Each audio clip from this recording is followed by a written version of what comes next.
Bienvenue à toi cher développeur, aujourd'hui je te partage une vidéo qui va pas forcément parler de code, on va parler de Notion, mais on va surtout parler d'IA. Parce qu'en fait Notion s'est intéressé à l'IA et a essayé de l'intégrer autant que possible dans ses outils. Et pour tout vous dire, j'ai reçu le mail de rappel de Notion me disant que mon abonnement à Notion AI va être renouvelé et j'ai vraiment hésité. C'est quelque chose comme $80, donc c'est pas non plus excessif pour un abonnement annuel. Mais je me suis dit, je vais essayer de peser le pour et le contre et voir si ça vaut vraiment le coup. Et j'aimerais vous partager ça. Et j'ai un ami, Alex Oyes, qui m'a demandé si je pouvais lui faire une petite vidéo. Et du coup, Alex, cette vidéo, elle est pour toi. Alors je vais commencer par les trucs cool. Alors le premier truc cool, c'est que effectivement souvent dans Notion, ça peut m'arriver que quand je prenne des notes, je copie-colle des choses que je trouve sur internet ou dans mes mails. Donc là, typiquement, c'est quelque chose que j'ai copié depuis mes mails. Et le fait de pouvoir juste sélectionner ça et dire demander à l'IA de me traduire ça ici en français, c'est vraiment agréable de pouvoir le faire directement dans Notion sans avoir besoin d'ouvrir un nouvel onglet, d'ouvrir un chat GPT, de lui envoyer. Surtout que si par exemple vous voulez traduire qu'une partie d'une page, il va bénéficier de tout le contexte de la page pour choisir les bons mots, ce genre de choses. Donc il a vraiment le contexte de la page en entier. Là en live, je peux vous montrer qu'il a l'air de bugger un peu sur il a ralenti pas mal. Il a ralenti quand il y avait bug-add et quand il y avait ce genre de choses. Quand je mets du gras plus un lien, il a l'air de pas aimer. Il finit par s'en sortir, mais il rame un peu. Et voilà, à nouveau, il bloque sur un lien qui a été mis en gras. Mais à chaque fois que j'ai utilisé, sinon sur du texte tout simple, c'était vraiment rapide. Et donc, une fois qu'il a terminé, ce qui est pas mal dans Notion, c'est que il a pas remplacé le texte. Donc, le texte, il est toujours là, le texte original. Il ouvre une petite pop-in. Et ensuite, il propose, est-ce que tu veux remplacer la section, continuer à rédiger, est-ce que tu veux que je rallonge un peu ce qui a été déjà écrit. Donc ça peut être pas mal si on veut pouvoir le retravailler en live, tout en gardant le texte original au-dessus. Donc voilà, ça, vraiment l'UX est très bonne sur ce genre de petites tâches. Moi l'anglais me dérange pas, donc je vais juste ignorer. Je ne vais pas lancer une requête pour chaque feature qui existe, mais je vais vous montrer, on peut cliquer ici sur améliorer le style, et donc là il va essayer d'améliorer selon ses propres critères. Il y a aussi la possibilité de corriger la grammaire et l'orthographe, donc ça c'est vraiment cool. Ça peut faire gagner pas mal de temps. On peut aussi raccourcir, allonger, modifier le ton. À ce compte-là, on va pouvoir sélectionner un peu ce qu'on veut. Il y a donc c'est paramètres par défaut. On peut se demander de simplifier les formulations de base. Tout ça, c'est des raccourcis. Si on a envie d'avoir une demande très spécifique, on peut toujours écrire un prompt ici. Voilà, on a toujours la possibilité d'écrire un prompt, mais en fait, quand on va cliquer sur un élément item, finalement, on va pas voir le prompt qui est généré, mais grosso modo, il va juste simplement écrire un prompt à notre place. Donc l'exemple parfait, c'est par exemple on vous envoie un compte rendu de réunion en texte, vous allez être capable de le copier-coller dans une note, et vous allez pouvoir très facilement le résumer et rechercher les actions à accomplir. D'ailleurs, imaginons un cas encore plus concret d'utilisation, imaginons que vous avez un template, donc là je vais pas vous le créer, mais imaginons qu'on est dans une base de données où on recueille tous les meeting notes. Et ben je vais pouvoir, dans le template de base, je vais dire je veux un bloc d'IA.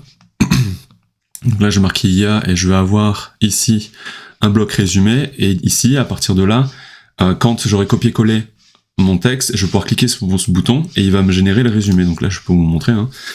Il va être capable de me générer très rapidement. En plus, il me le met en français, il est très gentil. Et donc, à chaque fois que imaginons qu'après je modifie ce bloc, je vais pouvoir lui demander de régénérer le résumé. Donc ça, c'est assez pratique. Un autre élément qui va être pratique, par exemple, pour le cas des meeting notes, c'est, imaginons, je veux pouvoir identifier les listes de tâches, et ben je vais créer un autre bloc, voilà, tâches. Et là, il va générer les tâches. Voilà, s'il me trouve des tâches avec ça, c'est qu'il est vraiment fort. Parce que voilà, utiliser bug-add. Excellent. Bon, il est très bon, il arrive à me trouver des tâches sur un élément où il n'est pas censé vraiment, c'est pas l'objectif, mais voilà. Il suppose des tâches à partir de ça. Donc c'est vraiment excellent. Et donc imaginez la puissance. Vous êtes dans Notion, vous copiez-collez les meeting notes, et vous avez deux boutons, vous cliquez sur générer, sur trouver les tâches, et paf, vous avez déjà une to-do, vous avez déjà un résumé. Le dernier truc qui est cool avec les blocs d'IA, c'est qu'on peut très bien aussi avoir un prompt. Un prompt qui va être utilisé dans le template. Donc concrètement ici, bloc d'IA personnalisé. Alors je l'ai pas testé dans un template, j'espère que si je note ça par exemple dans un template, qui va être généré à chaque page que je vais créer dans ma base de données, qui va déjà avoir ce bloc-là rempli avec donne-moi 5 idées de services concurrents par exemple. Et donc là on va voir s'il est capable de me trouver des services concurrents à bug-add. Bon, la qualité de la réponse, je pense qu'elle est un petit peu à l'envers, ça va pas du tout. Mais vous avez vu l'idée, vous pouvez très bien définir un prompt de meilleure qualité que ce que moi j'ai produit dans votre template. Par exemple, pour les meeting notes, ça pourrait être lister les participants, ce genre de choses. Et encore une fois, le gros bénéfice, c'est vous copiez-collez vos meeting notes, vous cliquez sur 3 boutons, et hop, vous avez tout qui se fait tout seul. En plus, vous pouvez très bien lancer les 3 boutons en même temps, ce qui parallélise un peu le temps passé. Maintenant, je vais vous partager les choses que je trouve moins bonnes. Donc la première chose que je trouve moins bonne, c'est si on veut utiliser Notion AI un peu comme un chat GPT. Et là, de suite, on va se retrouver avec des limites de qualité qui vont être, pour moi, limitantes, enfin pour moi, qui excluent toute utilisation de Notion AI pour ce genre de tâches.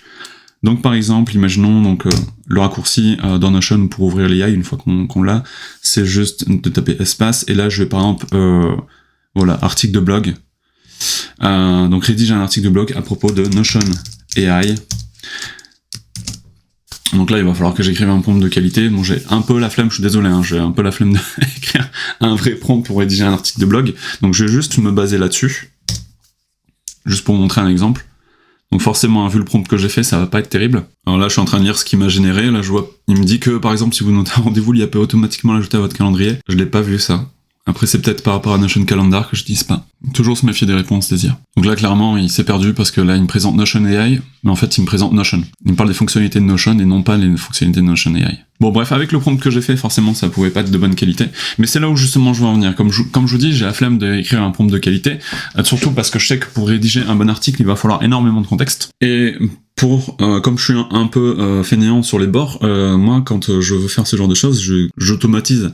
Et comme on l'a vu dans les vidéos précédentes, pour gagner énormément de temps et avoir des réponses de qualité, on peut créer un GPT. Ça nous permet d'avoir le rôle, le contexte, et même pas mal d'instructions supplémentaires de base. Et pour l'instant, avec Notion, on peut pas vraiment... Il prend le contexte d'une page, mais on peut pas spécialement créer un agent ou un GPT. Et donc, pour tout ce qui va être création de contenu un peu poussé, donc moi, par exemple, j'utilise pas mal ChatGPT pour mes campagnes de jeux de rôle, ce qui est absolument excellent. Ça me permet de brainstormer, avoir plein d'idées et pouvoir générer des textes prêts à copier-coller et à dire à mes joueurs. Et donc, pour ce genre d'utilisation, j'ai fait quelques tests avec Notion AI, et même avec le contexte des pages, c'est assez catastrophique, c'est vraiment très mauvais. En tout cas, c'est mauvais. C'est mauvais par rapport à ce que je peux avoir avec ChatGPT. Je pense que c'est pas mauvais en soi, hein, il fait comme il peut avec le contexte qu'il a, mais la création d'un GPT, avec le partage de documents, avec plus de contexte sur la campagne en cours, ce genre de choses, ça amène des réponses qui sont absolument incroyables. Et donc, que je ne retrouve pas avec Notion AI. Donc en résumé, pour ce genre de tâches de création de contenu un peu poussées, je préfère perdre du temps, aller dans ChatGPT, générer mes choses et ensuite copier et coller dans Notion ce qui pour l'avoir dans mes données, parce que moi j'ai toutes mes campagnes dans Notion, et je préfère perdre un peu de temps en switchant entre les deux outils, parce que la qualité, elle est meilleure avec ChatGPT et les GPT customisés. Une feature aussi qui est vachement intéressante, je vais mettre ma tête un peu de côté pour qu'on puisse la voir, c'est Ask AI. Alors ça, c'est un peu le rêve de toute personne comme moi qui crée un second cerveau et qui met énormément de données dans Notion. C'est de se dire, je veux pouvoir poser une question à mon second cerveau en entier. Donc le rêve, c'est un peu de pouvoir poser une question à tout son workspace d'un coup, sauf que Notion, il peut pas faire ça. Enfin, il pourrait. Il peut pas. Il y a trop de tokens, je pense, ça reviendrait beaucoup trop cher. Donc ce qu'il fait, c'est qu'il va d'abord rechercher les pages. Je vais vous montrer un exemple. Bon, je vais faire d'abord une petite question pour vous montrer en lien avec le web. Donc là, par exemple, je vais lui poser la question, quel service SaaS je peux utiliser pour gérer l'authentification dans un projet web? Donc là, ce qu'il va faire, c'est qu'il va devoir analyser un peu mon workspace. Je pense qu'il va prendre quelques éléments de contexte, quelques résumés sur mes pages. Il va essayer d'identifier les pages qui parlent de ce que je lui demande. Et ensuite, il va les consulter. Et il va générer la réponse à partir des pages qu'il a consultées. Donc la réponse, elle est pas mauvaise. Il me propose en premier Fusion Hot. En plus, ce qui est bien, c'est qu'il me donne le lien, du coup, directement vers la page qu'il a trouvée. Donc grosso modo, il donne ses sources. Donc les sources qui viennent forcément de mon Notion. Hein. Quand je demande à Ask AI, il me semble pas qu'il cherche sur Internet tout ce genre de choses. Il se base vraiment sur ce que vous avez dans votre Notion. Et donc moi, dans Notion, j'ai pas, par exemple, Claire que je l'ai pas dans Notion, alors que c'est une réponse qui est vraie. Donc forcément, il me l'a pas sorti. Ou Next Hot, par exemple. Donc là, il m'a trouvé ce que j'avais noté moi. Donc j'ai pas tout noté, hein. Fusion Hot... il m'a trouvé Upright, etc. Donc moi je pense que Ask AI, ça peut devenir vraiment une killer feature. Je dirais qu'il lui manque deux choses. La première chose, qui est très compliquée je pense à faire, c'est que moi j'aimerais qu'il n'ait pas besoin de chercher des pages avant, et qu'il ait tout mon workspace en contexte. Mais vu le nombre de pages que j'ai, je pense que ça ferait un nombre de tokens assez hallucinant. Peut-être créer un genre de module qui est intégré dans l'app desktop par exemple, et qui permet de lancer ça en local, en faisant tourner les ressources locales. Ou alors avoir un système de crédit pour pouvoir le faire que de temps en temps quand il y en a besoin et payer du coup. Je pense qu'il y a des cas où ça peut être pertinent. Mais par contre, ce qui serait aussi une feature bien qui permettrait d'améliorer grandement l'expérience de ASCII, ce serait de dire je veux que tu me fasses une recherche mais que à partir de tel dossier et tous les sous-pages et bases de données qu'il y a dans ce dossier. Par exemple, moi quand je fais du jeu de rôle, j'aimerais pouvoir le dire voilà, je suis dans le dossier JDR et je veux faire un ASCII sur le dossier JDR. Donc là on voit que si je fais clic droit sur mon dossier JDR, il me propose rien par rapport à ASCII. Et là, ce serait genre, ici, ASCII in this folder, par exemple. Et du coup, il va vraiment scoper sa recherche sur les pages et les sous-pages que j'ai là-dedans et les bases de données que j'ai là-dedans. Ça lui éviterait d'avoir beaucoup de bruit sur des choses qui n'ont rien à voir. Ensuite, ce qui rendrait Notion AI complètement fou et qui pourrait permettre de se passer complètement de ChatGPT, ce serait la possibilité de créer ses propres agents, donc un peu ces GPT, dans Notion et de pouvoir l'utiliser ensuite dans les pages. Donc par exemple, moi, de créer un agent qui est mon assistant à la création de campagnes de jeux de rôle, par exemple, et quand je suis dans mes dossiers JDR, pouvoir compléter mes campagnes et travailler sur mes campagnes en utilisant cet assistant, avec tout le contexte, avec sélectionner les documents sur lesquels je veux lui donner. En plus, il n'y aurait même pas besoin de les uploader, et j'aurais juste à lui donner le lien des différents documents qui existent déjà dans Notion et qui sont juste à côté.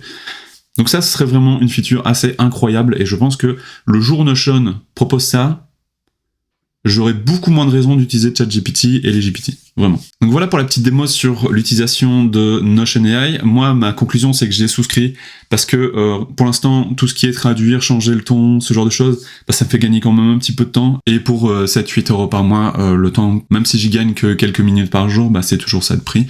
Et moi, j'adore gagner du temps. Donc j'ai souscrit à Notion AI pour une année de plus et j'espère vraiment qu'ils vont s'améliorer. Ce que je vous ai dit là, les feedbacks que je vous ai fait, je leur ai déjà envoyé, donc j'espère qu'ils vont améliorer l'outil, qu'ils vont le prendre en compte. Et si vous utilisez Notion AI et que vous êtes d'accord avec moi, n'hésitez pas à leur faire un petit feedback. Ça pourra que augmenter nos chances que cet outil s'améliore encore. J'espère que cette vidéo vous aura été utile et je vous dis à la prochaine. Ciao!